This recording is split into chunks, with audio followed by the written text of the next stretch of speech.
Finally দোস্ত আজকে আবার নিউ ব্লগ শুরু করলাম। তো আমরা প্রথমে আসিয়ে কি কালারের বাল্টি নিয়ে আসলাম। এখন কি কাম করব সেটা আমরা সঠিক বুঝতে পারতেছি না।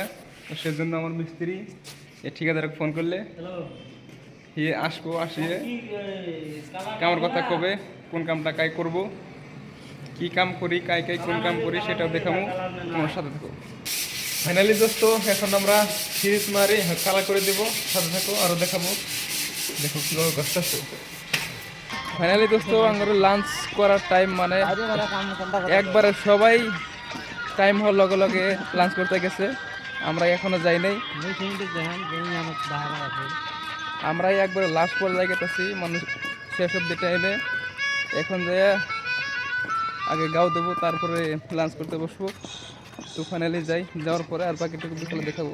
ফাইনালি দোস্ত লাঞ্চ টাঞ্চ করে জাস্ট আমরা কামে যাচ্ছি, মানে আমাদের খাওয়া দাওয়া শেষ।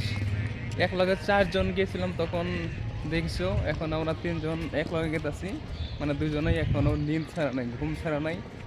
আমরা বাকি ফিনি যেগুলো দেখানো দরকার সেগুলো তোমাদের সাথে শেয়ার করবো, সাথে থাকো। তো ফাইনালি এখন মানে কাম ছুটি করলাম, এখন রুমে গেতেছি। তো আজকের ব্লগ এখান থেকে শেষ করলাম, আবার নতুন ব্লগে তোমাদের সাথে দেখা হবে। Bye bye.